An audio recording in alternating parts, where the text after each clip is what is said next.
Bienvenidos al primer capítulo de este curso. En primer lugar, me gustaría pediros que participéis activamente en el foro y nos contéis cuál es vuestra motivación para seguirlo. ¿Qué esperáis aprender? ¿Qué esperáis descubrir con nosotros? Os animo mucho a que participéis. Bueno, si os parece, vamos a empezar. No hay mejor manera de entender el presente que mirar al pasado. Os voy a pedir que me acompañéis viajando más de 200 años atrás, hasta lo que dábamos en llamar la Revolución Industrial.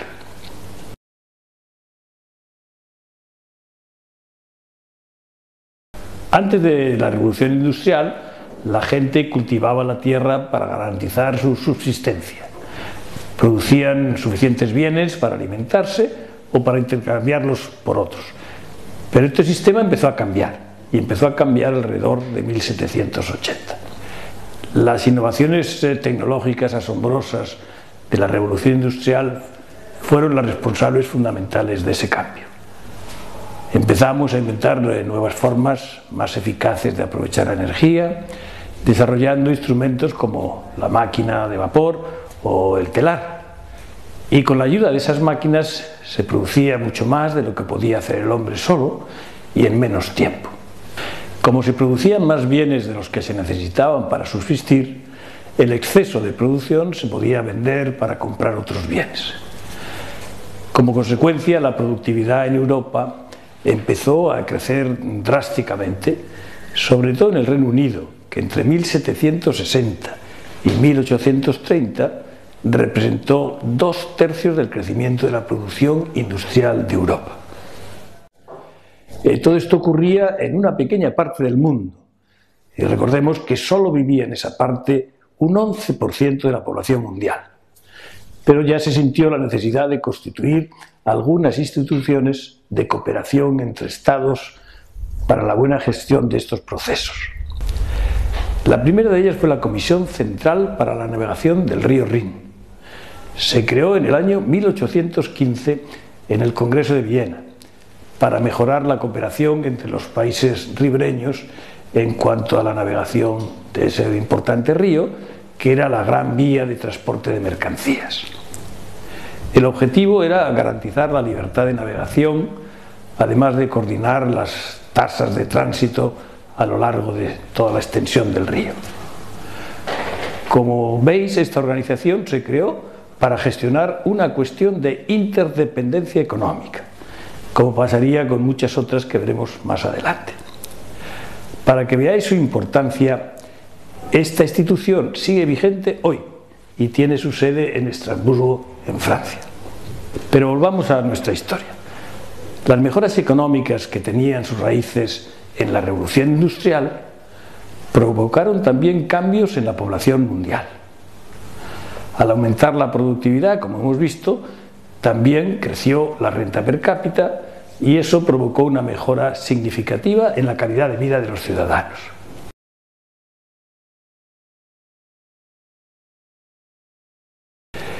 Pero hemos dicho que a partir de la Revolución Industrial el crecimiento económico empezó a acelerarse. Sin embargo, como vemos en el gráfico, no todas las regiones del mundo se beneficiaron. Y aquí empezó lo que dimos en llamar la gran divergencia entre los países occidentales, un grupo que incluye a Europa Occidental, a Estados Unidos, Australia, Nueva Zelanda y Canadá, y el resto del mundo. Para que os hagáis una idea, a finales del primer milenio había muy poca diferencia entre el Producto Interior Bruto per cápita de las diferentes regiones del mundo. En cambio, en el año 1973, el PIB per cápita en Occidente era casi 6 veces más alto que el del resto del mundo. Durante casi 2 siglos, solo el 30% de la población mundial, mayoritariamente de Europa y de Norteamérica, disfrutó de los beneficios del crecimiento producido durante la Revolución Industrial. Eso significa, y es muy importante recordarlo, que el 70% del mundo se quedó atrás.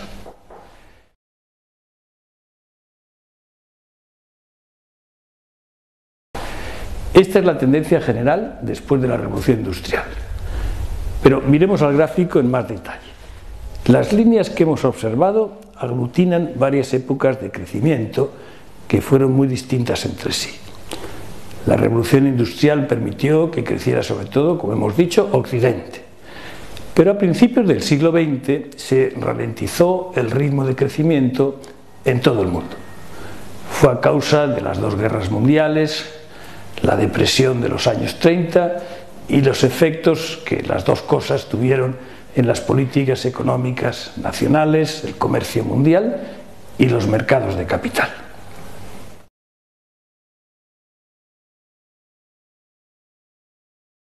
Sin embargo, después de estas décadas oscuras, comenzó lo que el famoso economista Angus Madison llamó la época de oro.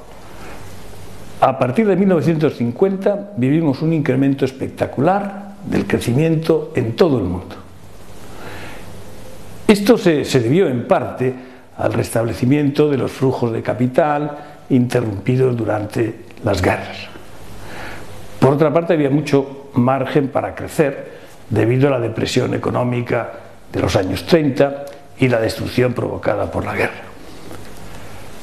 Además, este crecimiento se vio respaldado por un aumento de la cooperación internacional nunca visto antes, especialmente en términos de la liberalización del comercio internacional y la creación de unas instituciones internacionales para apoyarla, de las que más adelante hablaremos. Bueno, si entre 1820 y 1950 el crecimiento anual había alcanzado un máximo del 2%, en términos medios, entre 1950 y 1973 el crecimiento mundial fue de un 5% de media anual.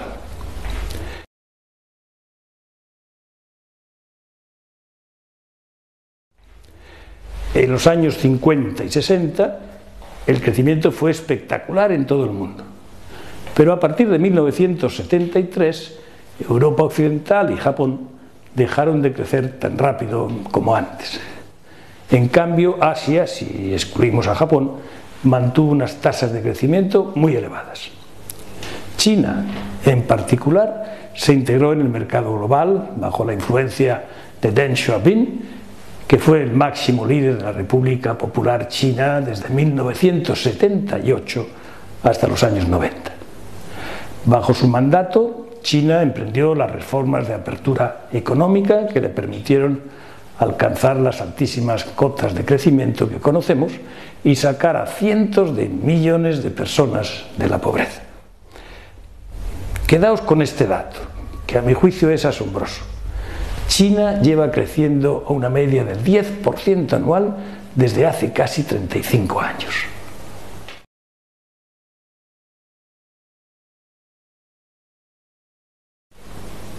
También en la década de los 70, las potencias económicas del momento decidieron reunirse y formar un grupo estable para tratar los asuntos políticos y económicos más importantes. Este grupo es el llamado G7, del que habréis oído hablar con frecuencia. Este grupo dominó el mundo durante muchos años. Todos sabéis quién configuraba el G7 a principios de los años 80.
Los líderes económicos de hace 35 años eran, como sabéis, Estados Unidos, Japón, Alemania, Francia, el Reino Unido, Italia y Canadá.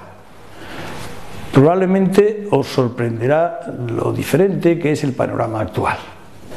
Imaginémonos por un momento que estamos en el año 2030.